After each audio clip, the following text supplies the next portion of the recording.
بسم اللہ الرحمن الرحیم۔ السلام علیکم ورحمۃ اللہ وبرکاتہ۔ ہزاروں کروڑوں اور بدرود و سلام ہو میرے نبی پاک صلی اللہ تعالیٰ علیہ وآلہ وسلم اور ان کی آل پر۔ دنیا میں تقریباً 8 ارب انسان بستے ہیں، لیکن ان سب کے کھانے پینے کا انداز مختلف ہے۔ لیکن ان سب میں سب سے بہترین طریقہ وہ ہے جو دین اسلام ہمیں سکھاتا ہے، اور اس کے بے شمار فوائد بھی ہیں۔ کھانا انسانی زندگی میں اہم ترین کام ہے۔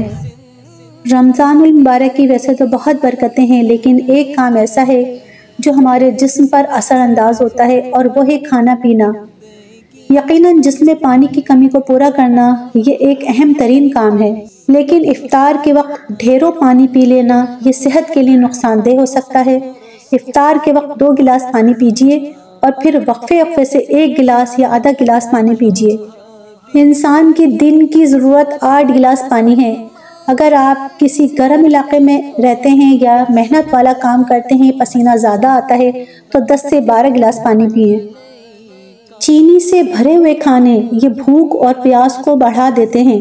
ان میں غذائیت بہت کم ہوتی ہے۔ گھر کا بنا ہوا میٹھا مناسب مقدار میں کھا سکتے ہیں۔ یاد رہے ہمیں دن میں 6 چمچے چینی کی ضرورت ہوتی ہے، وہ پہلے ہی ہمارے کھانوں میں موجود ہوتی ہے۔ کیچپ پوری دنیا میں بڑے شوق سے کھایا جاتا ہے۔ یاد رہے کہ بازاری کیچپ نہیں بلکہ گھر میں کیچپ بنائیں، اور اس میں چینی اور نمک کم سے کم استعمال کریں۔ افطاری کے نام سے سموسے پکوڑے تو ذہن میں ضرور آتے ہیں، یہ صحت کے لیے اچھے نہیں ہیں۔ البتہ سبزیوں سے بھری فروٹ چاٹ، دہی بھلے اور چنا چاٹ یہ ضرور استعمال کیجیے۔ اس طرح سبزیوں اور پھلوں کی آپ کو غذائیت بھی ملے گی، اور سارے دن کی بھوک کے بعد جسم تازہ دم ہو جائے گا۔ اور سحری میں پراٹھے اور دیگر آئلی چیزیں یہ بھی اچھی نہیں ہیں۔ ایسے کھانے سحری میں کھائیے جن سے انرجی فوراً نہیں نکلتی، بلکہ آہستہ آہستہ ریلیز ہوتی ہے، تاکہ آپ کے جسم کو طاقت ملتی رہے۔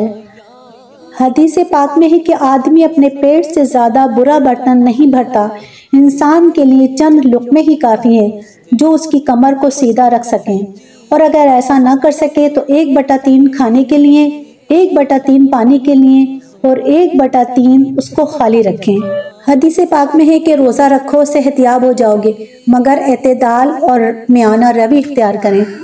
یہی میری بندگی ہے یا نبی، سلام علیکہ۔